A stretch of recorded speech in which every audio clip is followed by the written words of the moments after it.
He aquí la palabra del Señor y el Espíritu del Señor son la compañía para la iglesia. Aleluya. Hoy es el primer jueves del mes séptimo, julio. Entramos a un tercer trimestre del año, julio, agosto, septiembre. Hay 3 palabras para este trimestre: poder, autoridad, fe. Dígalas conmigo: poder, autoridad, fe.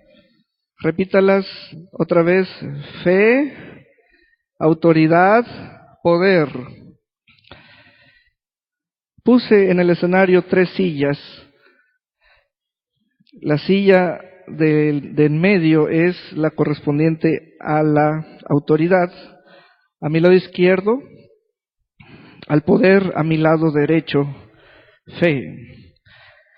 Vamos a estar trabajando en esos tópicos. Bien.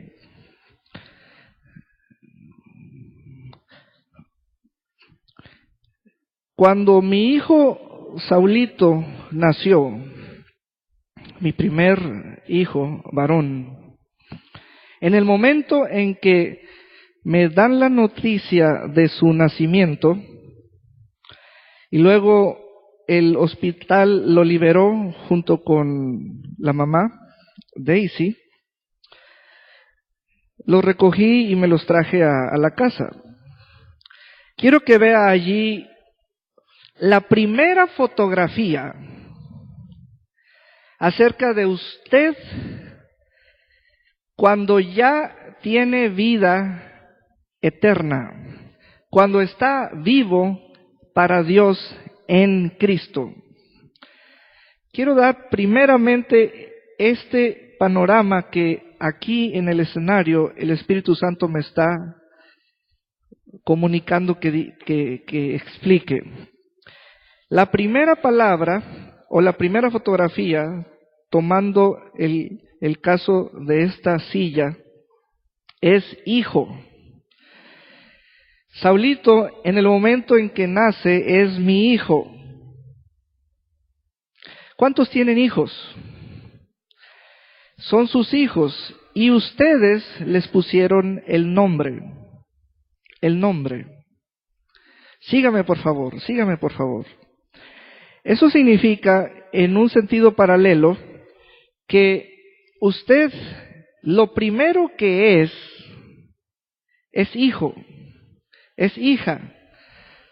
Diga conmigo: soy hijo de Dios. Soy hija de Dios. Muy bien.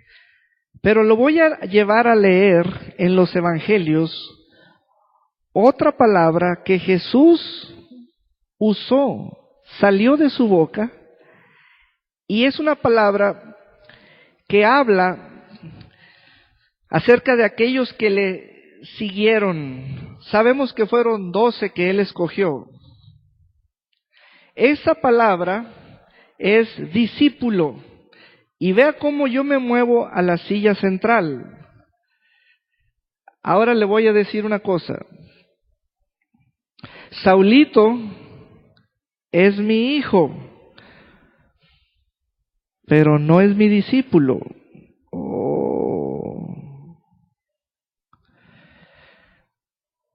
Alejandro Monroy puede ser mi hijo espiritual, pero puede no ser mi discípulo. Gabriela Ortega o Ana Paola puede ser mi hijo espiritual, pero puede no ser mi discípulo. Laura Palomera puede ser hija espiritual, pero puede no ser mi discípula. Daniel, Enrique pueden ser hijos espirituales, pero ¿serán discípulos? Esta primera fotografía es importante porque a la hora de leer esas palabras debemos captar el significado, el sentido como alguien las usó respecto de otros. Jesús llamó a los que le seguían, los llamó discípulos. Eso significa que de hijo a discípulo no es dejar de ser hijo, no es dejar de ser hijo o hija, no. Pero es que ese hijo ya no está simplemente tan cómodo con solamente tener los rasgos de su padre. Yo me parezco a mi padre paterno,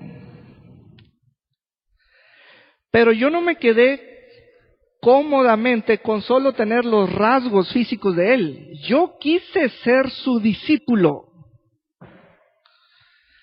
Porque si soy su discípulo, vienen más rasgos de él, pero de otro tipo. Vienen más características, pero ya no son simplemente físicas, porque lo físico es al nacer, pero yo demando de mi padre más rasgos de otro tipo.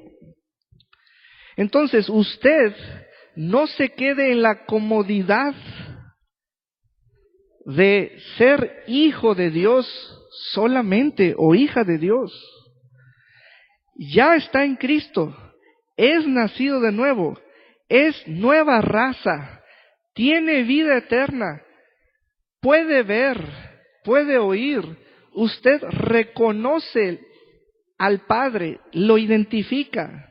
Usted no tiene mentalidad de huérfano o huérfana, no, está en Cristo, pero en Cristo hay niveles o dimensiones.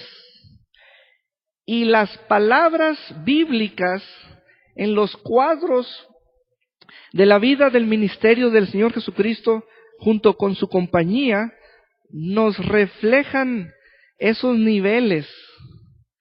Hoy siento un llamado de parte del Espíritu de Dios a ustedes.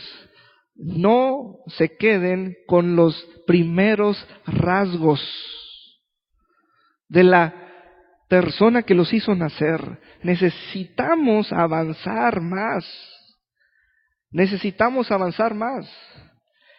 Luego de la palabra discípulo, ¿cómo se vive? ¿Cómo se vive? O sea, si yo veo que Juanito, mi amigo Juanito, hermano de Pedro Aquino, si yo ya veo que viene a la iglesia, que ese es su lugar, que le gusta la primera fila, que es fiel los días jueves, si yo veo eso, ¿me voy a quedar cómodo? No. Yo lo voy a animar a que sea discípulo, porque esos simples y sencillos rasgos que muestra no es todo lo que puede vivir. Yo le puedo transmitir más rasgos, más características, más allá de lo que se ve. Y yo quiero que usted me demande esos rasgos a través de su espíritu. Todos, Ramiro, Daniel, Carlos, todos hagan eso, todos. ¿Por qué? Porque quiero decirle que hay niveles de autoridad, hay niveles de autoridad, hay niveles de poder, hay niveles de fe. Vea cómo ya le puse esas tres palabras dentro del escenario. Fe, poder y autoridad. Hay niveles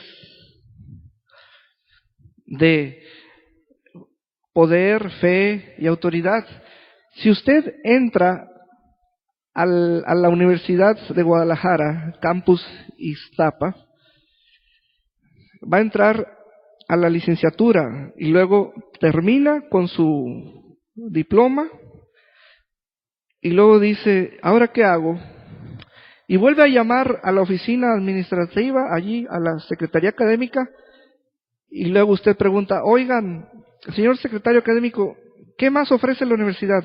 Bueno, ofrece maestrías. ¿A poco hay más? Sí, mire, venga. Y se mete a la maestría. Y luego sale de la maestría, 3 años, 2 años, y luego dice, a ver, voy a hablar otra vez con el secretario académico. Señor secretario, ¿hay más? Sí, hay doctorados también. En Cristo así es. Hay más. Pero en ocasiones demandamos, quiero ver más. Fíjate bien lo que estás pidiendo. Estás pidiendo ver. Estás pidiendo ver. Llega un momento en que al discípulo se le dice, a partir de hoy todas las lecciones ya no van a ser por vista, van a ser por fe.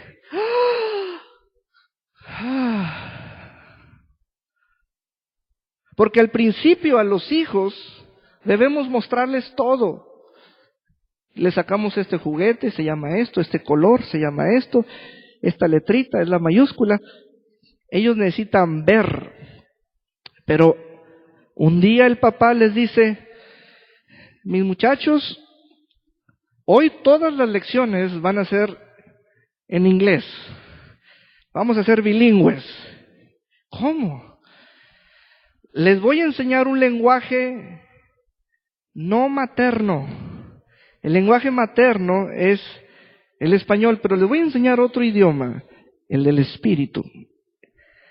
Vamos a tener un maestro que no lo van a poder ver, pero sí les va a enseñar a hablar.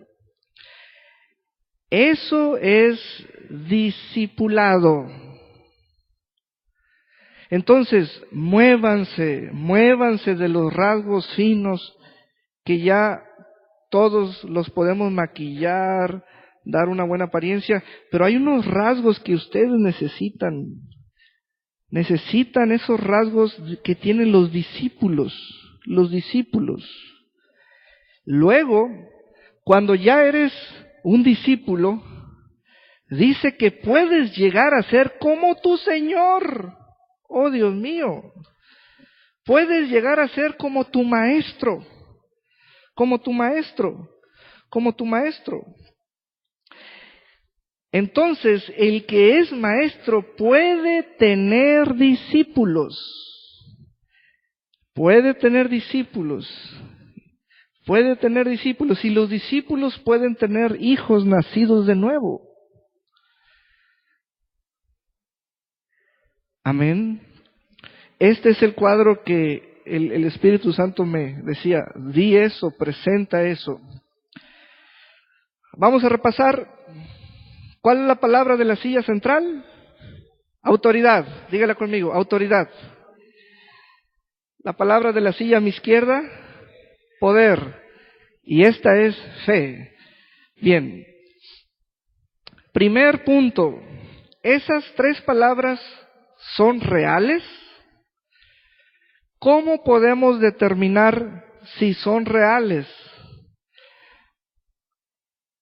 Le doy una pista, una forma inteligente de saber si fe, poder y autoridad, fe, autoridad y poder son palabras reales. Bueno, la pista es esta. En el momento en que haya 1, 2 o varias personas que pregunten públicamente sobre la autoridad de alguien, es evidencia de que la autoridad está en ese alguien. Eso es evidencia. Cuando un grupo está preguntando ¿con qué autoridad fulano hace esas cosas? Es evidencia pública hay varios testigos de que susodicha persona tiene autoridad. Hermanos, discípulos del Señor, una cosa es memorizarse la Biblia, una cosa es aprenderse las lecciones de fe, las lecciones de poder, las lecciones de autoridad. Otra cosa es llegar a los hechos.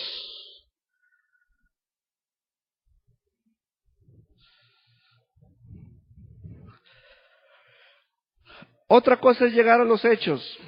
Vamos a conocer al maestro que tuvo discípulos que los hizo nacer de nuevo. Él mismo con su vida, con su muerte y su resurrección y su Santo Espíritu. Vamos entonces a Marcos capítulo 11. Marcos capítulo 11. Aleluya. Marcos capítulo 11.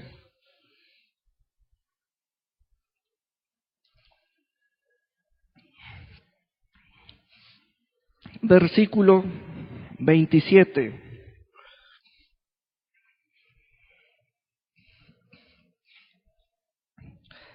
Marcos 11, 27. Volvieron entonces a Jerusalén, Jesús y su compañía, y andando él por el templo, vinieron a él los principales sacerdotes, los escribas y los ancianos. Hermanos, determinemos una cosa y lleguemos a una conclusión. Esos tres distintos personajes son reales. Todavía no los llame ni buenos ni malos, pero quiero que tengan la certeza de que ellos vinieron a Jesús. No los llame buenos ni malos todavía, pero quiero que vea que fue un grupo tripartita: sacerdotes principales, escribas que son los eran autoridades en la ley de Moisés, y los ancianos, o los que interpretaban las leyes y aconsejaban al pueblo. Y le dijeron: ¿con qué autoridad haces estas cosas? Primera pregunta. Entonces, eso es evidencia de que la autoridad existe. Primera base, fundamento antes que cualquier otra cosa. Debemos admitir que la autoridad existe. ¿Cómo puedo admitir eso o darlo por hecho? Tenemos el testimonio de que tres distintas clases de personas de una misma nación vinieron a un solo personaje y le hicieron esta pregunta: ¿con qué autoridad haces estas cosas? Haces estas cosas. Eso quiere decir que es verdadero que Jesús era un hombre con autoridad, y la gente quería descubrir el tipo de autoridad. Eso quiere decir que hay niveles de autoridad, hay tipos de autoridad. Si a usted lo hacen presidente municipal, o diputado, o senador, ¿usted cree que con ese cargo público de autoridad puede echar fuera demonios? No, porque ese tipo de autoridad no sirve para el asunto que queremos. Entonces queda demostrado que existen tipos de autoridad. Entonces, al nosotros ser hijos de Dios, al ser personas inteligentes e interesadas, debemos descubrir qué tipo de autoridad nos va a delegar Jesús. Eso es definitivo. Eso pertenece a nuestra expectativa. Esto es algo serio. O sea, si yo soy hijo de Dios, o al ser hijo de Dios, yo debo descubrir qué tipo de autoridad me va a delegar el que me llamó.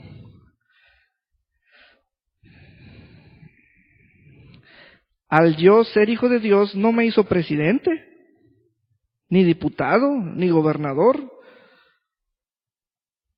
Pero descubrí que me hizo otra cosa. Me dio un tipo de autoridad que otros no tienen. Entonces, cuando yo conozco por la Escritura que Él tiene autoridad, entonces yo debo ver su autoridad en cuanto a tipo o clase, porque debo descubrir cómo se llama. Debo tener claridad en cuanto a qué tipo de autoridad tiene. Y aquí, en este encuentro entre esos grupos tripartitas, cuando vinieron al Señor, el Señor les respondió con una sabiduría tal que los asombró. Y vamos a ir al diálogo. Dice, Jesús, 29, respondiendo les dijo, os haré yo también una pregunta, respondedme, y os diré con qué autoridad hago estas cosas. Faltó que leyera la segunda pregunta del versículo 28. Después de la coma, dice, ¿y quién te dio autoridad para hacer estas cosas? Diga conmigo, línea de autoridad. Porque, diga conmigo, cadena de autoridad. Fíjese, la segunda pregunta es muy interesante, porque una cosa es investigar de alguien el tipo de autoridad y otra cosa es investigar de ese alguien quién se la dio, quién de arriba, quién de arriba, quién de arriba. Entonces, los escribas, sacerdotes y ¿quién es el otro grupo? Y los ancianos andan haciendo una investigación exhaustiva. Andan buscando quién se la dio a quién. Y les surge hallar el origen de esa autoridad y el responsable, el autor intelectual. Hermanos, todo eso es para comunicarnos y al buen entendedor buenas palabras, que la autoridad es real. Es real. Es real. Quiere decir que cuando alguien tiene autoridad, es alguien de alguien. Entonces seguimos leyendo y dice, 30, ¿el bautismo de Juan era del cielo o de los hombres? Respondedme. Allí Jesús les dio pistas de su autoridad, porque les quiso decir que la de él era del cielo, que no era de los hombres. Y les planteó un caso conocido. Ya le habían cortado la cabeza a Juan. Así fue el final de Juan, decapitado. Entonces, la memoria de esa vida de Juan el Bautista fue que bautizó a muchos. Y les preguntó, ¿era del cielo o de los hombres? El bautismo de Juan, ¿era del cielo o de los hombres? Respondedme. Entonces ellos discutían entre sí diciendo, si decimos del cielo, dirá, ¿por qué pues no le creísteis? Y si decimos de los hombres, puntos suspensivos. Es como decir, pero temían al pueblo, pues todos tenían a Juan como un verdadero profeta. Así que respondiendo dijeron a Jesús, no sabemos. Entonces respondiendo Jesús les dijo, tampoco yo os digo con qué autoridad hago estas cosas. Y aquí se nos abre una nueva ventana. Toda persona de esta casa que ande diciendo que tiene autoridad y no sabe responder a esas preguntas, es de dudable reputación lo que dice que tiene. Porque la respuesta del Señor me da más respuestas a mí. Yo no le pregunté de quién era su autoridad o de qué tipo, pero con lo que le respondió a los que le preguntaron, me da a entender a mí que Él sí sabe quién se la dio y Él sí sabe de qué tipo es. Por lo tanto, todo aquel que diga o toda aquella que diga que tiene autoridad debe saber quién se la dio y de qué tipo es. Porque si no sabemos, ¿de dónde sacamos que tenemos autoridad? ¿Pudo ver eso allí? Vamos a un caso paralelo. Si yo les digo que soy policía,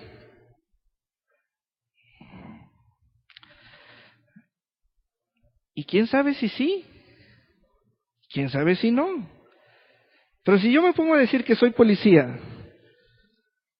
o agente secreto, y si no puedo demostrar lo que digo, que si yo no puedo demostrar quién me lo dio y de qué tipo, entonces soy un mentiroso. No soy lo que digo ser y no tengo lo que digo tener. Entonces, cuando ustedes digan que tienen autoridad, es porque saben de qué tipo es y quién se las dio. Amén. Eso es muy importante. Eso es muy importante. Aleluya. Tampoco yo os digo con qué autoridad hago estas cosas. Se entiende que Él sabe de qué tipo de autoridad y quién se la dio. Bien. Esta es la silla de autoridad, la voy a bajar porque resolvimos la cuestión de que si es real. Porque si el púlpito solo lo estoy usando frente a ustedes para venderles una buena palabra de que tienen autoridad, ¿y qué tal si no es real? Estoy haciendo marketing bíblico, pero les estoy demostrando que hay testimonio de que hubo un hombre de que sí tuvo autoridad. Entonces, ya quedó esa palabra concluida. La otra palabra es fe. Esa palabra está más trabajada, está más comercializada. Así que debo tener mucho cuidado en el uso de esa palabra. Más, el cuidado que voy a tener es usar las escrituras. Usar las escrituras. Al igual que ustedes, yo quiero saber si la palabra fe es verdadera o si es algo llamado opio de los pueblos. No. Con esta palabra fe hemos hecho varios productos. Por ejemplo, un producto muy común que tenemos los que decimos que somos de la fe es cuando nos agarramos diciendo, yo sé lo que creo, yo sé lo que creo, yo sé en quién creo, yo sé lo que creo. Suena bonito, suena muy personal, pero suena a que no dices nada. Nadie sabe nada de lo que dices. Hay que tener cuidado porque en ocasiones esos son nuestros productos de nuestro tríptico, de nuestro catálogo. Yo sé lo que creo, pero ¿qué dices? Bueno, Les voy a demostrar con las Escrituras de que la fe es una posesión para entonces decir, tengo fe. Es una posesión para entonces hacer referencia de ella como parte tuya, tu fe. ¿Dónde está eso? Vamos al Evangelio según San Lucas, capítulo 22. Lucas, capítulo 22.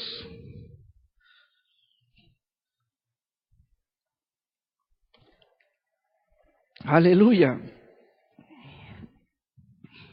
El día de hoy me llamó un pastor, uno de nuestros pastores, me dijo, Pastor Saúl, le doy el siguiente reporte de que mañana, o sea, mañana, vamos a echar fuera a un demonio de un niño, porque el niño, y me describió qué tiene. Le dije, adelante. Ya me dijo, van a ir un hermano de San Juan, a un equipo de 2 o 3. Yo me quedé meditando, pensando en eso. ¿Sabe qué medité? Que son los mismos que siempre van a echar fuera demonios. Y que es la oportunidad para que usted vaya. Que usted vaya. Porque son los mismos. Y yo aquí estoy enseñándoles que todos pueden echar demonios si tienen autoridad. Porque si no, mejor no vayan. Pero son los mismos.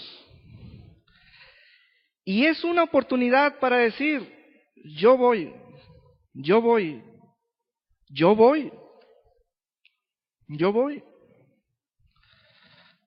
Y eso medité. Debe usted estar relacionado con todos los ministerios y todos los ministros.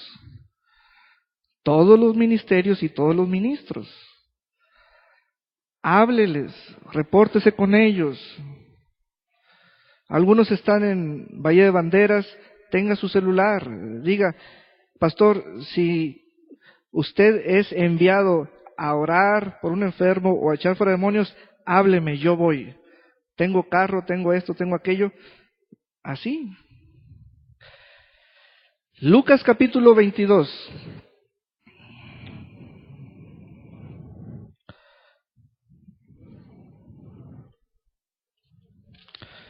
Lucas capítulo 22, versículo 31.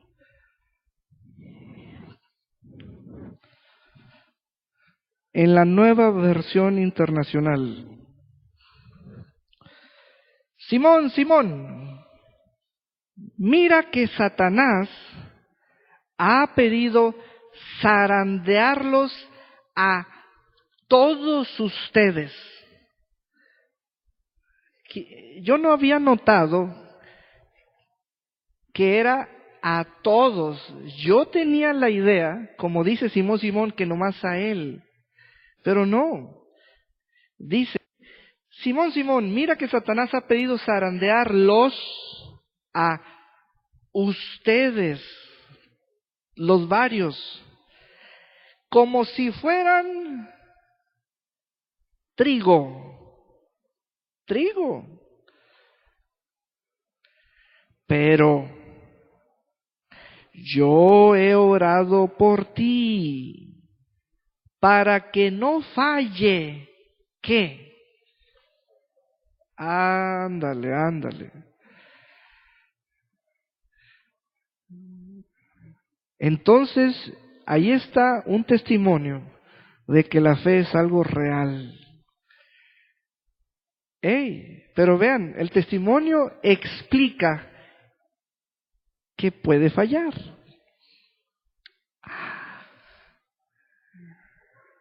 Pero que también que no puede fallar. Intervino un tercero para que no falle. Si ese tercero no interviene, puede fallar. Así como Jesús fue el intercesor sobre sus discípulos, el Espíritu Santo es nuestro intercesor y está a favor nuestro, para que nuestra fe no falle. Entonces, hermanos, la fe es algo real, real, real. Y vea cómo Jesús habló relativo a la fe de él. O sea, Pedro, está hablando con Pedro, Simón. Ahora vamos a la TLA, traducción lenguaje actual. Se van a sorprender de esta traducción, TLA. Después Jesús le dijo a Pedro, Pedro, escucha bien, Satanás ha pedido permiso a Dios para ponerles pruebas a todos ustedes. Tarán. Aunque usted tenga mucha fe, Dios puede dar muchos permisos. A la fe que tenga, permiso concedido. Prueba. Permiso a Dios, pero Satanás le pide permiso a Dios para ponerles pruebas de las difíciles, no de primer grado, de las difíciles. Si una maestra o un maestro o un profesor quiere aprobar o darle grado a un estudiante, hay una serie de pruebas que se les llaman parciales, pero viene un examen final. Hay maestros que usan toda clase de estrategias y una de ellas era que le decían al estudiante, mire mijo, este es su examen final, se lo puede llevar a su casa, puede consultar el internet, puede abrir los libros que le di, me lo trae en una semana, porque el profesor tiene la confianza en la dificultad de ese examen. Porque sabe que eso está bien difícil. Hasta te lo puede llevar a tu casa, de tan difícil que está. ¿Cuántos tuvieron exámenes así? ¿Cuántos los pasaron? Aleluya. Pero, ¿verdad que no es nuevo de llevárselo a su casa y de abran los libros y que usen calculadora? No es nuevo. Quiero decirles que existen las pruebas difíciles. Existen las pruebas difíciles.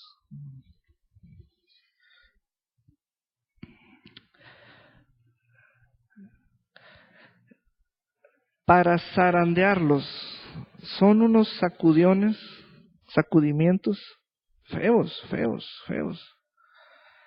Y anda uno buscando a Dios y Dios mío, y tú eres mi Padre y te alabaré, y Señor. El asunto es este. El discípulo sabe que le va a pasar eso. El hijo, lo que se cuestiona es por qué su papá es así, pero no es su papá. Es el que no es su papá. Pero esa es la diferencia. El discípulo sabe porque ya la fe ya es un rasgo de discípulo. Entonces, Satán no tiene acceso a los hijos a menos que pida permiso.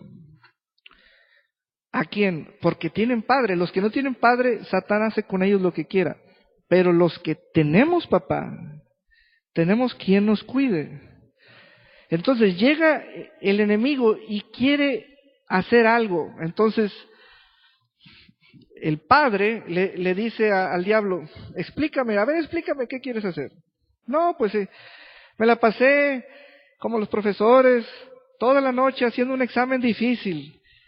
Me desvelé, escribí 10 problemas difíciles. A ver, enséñamelo, léemelo. Mira, el número 1 dice, ¿cómo le vas a hacer con esto, esto y esto? El número 2 dice, ¿cómo le vas a hacer con esto, esto? Te apareció esto, te brotó esto, tienes esto, te dijeron esto, te voy a decir esto, te voy a hacer esto, te voy a mandar esto, te voy a amenazar, te voy a mentir, te voy a... Ah, ok. ¿Y qué deseas? Bueno, pues quiero probar con estas dificultades a tu grupo. ¿Cuál grupo? Pues los 12. Muy bien. Tienes mi permiso, diablo. Y se mete y comienza a probar a Pedro. Pero David dijo en sus salmos una parte que todos deben saber, el Salmo 118. Deben saber esto, que Dios nunca los entregará a la muerte. Nunca los va a entregar a la muerte. Tengan confianza en su Padre. Nunca los va a entregar a la muerte. ¿Qué quiere decir eso? Que si la muerte los pide a ustedes, Dios no se los va a dar. Eso significa, Dios nunca nos entrega a la muerte. Con el diablo es diferente. El diablo tiene que pedir permiso. Y entonces, el intercesor, quiero decirles que Jesús allí está en el modo intercesor. ¿Qué significa eso? Que el intercesor conoce todas las pruebas. Porque Jesús le dijo a Pedro, yo ya leí la prueba.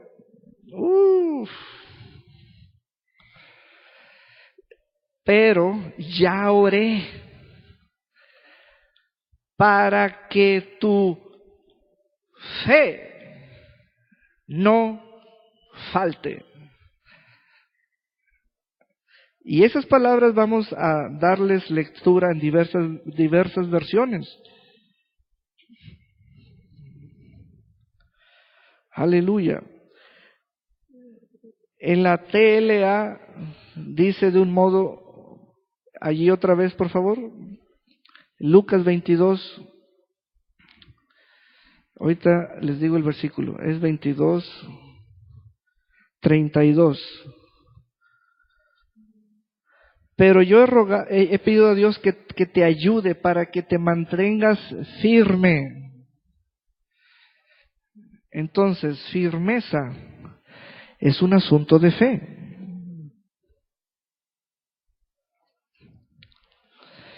¿Cómo sabemos si estamos en una situación de pruebas difíciles? Santiago dice, el que pone las pruebas difíciles es el tentador. Dios no tienta a nadie.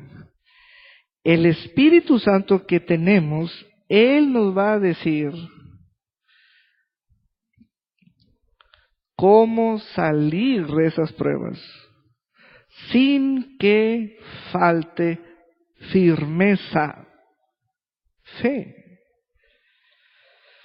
Entonces la fe es algo real, es sustancia, es algo real.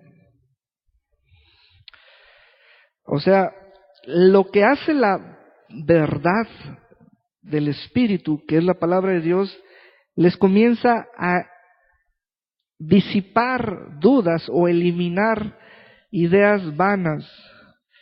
Por ejemplo, si alguien dice, yo tengo una Biblia, en mi Biblia está mi fe, yo la leo de vez en cuando, yo siempre me la llevo en mi bolsita, en mi Biblia está mi fe.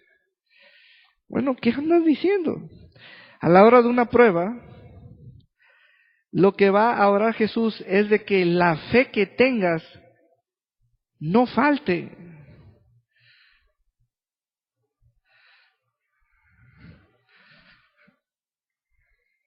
Jesús por su Espíritu ora por ti. No falte. Entonces, como la fe es tuya, debes desarrollarla y eso es mucho mejor. Que no falte, que no falte. Y tú, una vez vuelto, confirma a tus hermanos. Pero ¿cómo dice allí? Porque un tiempo vas a dejarme solo, pero después cambiarás. Cuando eso pase, ayudarás a tus compañeros para que siempre se mantengan fieles a mí. Amén. Y con eso podemos bajar la silla de la fe, para que vean que fe y autoridad son cosas reales, reales. Jesús dijo, la fe de Pedro. Los ancianos, sacerdotes y escribas dijeron, la autoridad del Hijo de Dios. Entonces, quiere decir que tenía autoridad Jesús y tenía fe el personaje Pedro. Y hoy vamos a hacer una pausa aquí, porque vamos a seguir con la palabra poder y comenzar a ampliar los panoramas, creciendo en el poder del Espíritu Santo, la autoridad del Hijo de Dios y la fe de la palabra del Padre. Amén. Vamos a ponernos de pie y vamos a darle una ofrenda de palmas a nuestro Dios. Gracias, Señor, por tu palabra. Gracias, Señor, por tu palabra. Gracias, Señor, por tu palabra. Aleluya. Dele gracias a Dios con sus palabras. Gracias, Señor, por instruirnos y enviarnos tu palabra. Crecimos en la autoridad del Hijo de Dios, crecimos en la fe que emana de la palabra de Dios. He aquí, Señor, esta casa quedó edificada, tú vas completando la obra. Sí, Señor, gracias porque esta casa tiene testimonios de poder, testimonios de su autoridad, testimonios de su fe. Esta casa ha sido probada y sigue siendo probada. Y gracias, Señor, porque la palabra que tu Espíritu Santo dice hoy es que nuestro intercesor ha orado para que nuestra fe no falte. Dele gracias al Señor por su intercesión. Gracias por tu intercesión. Gracias por tu intercesión. Gracias por interceder por nosotros para que nuestra fe no falte. Señor, y ayudar a otros a que se mantengan fieles al Señor. Gracias, gracias. Oh, gracias porque tú estás orando por mí. Estás orando por cada uno de nosotros. Estás comunicándole a tus hijos tu palabra que discipula. Gracias, gracias por tu discipulado. Gracias por llevarnos a la estatura del varón perfecto que es en Cristo Jesús. En el nombre de Jesús. Amén.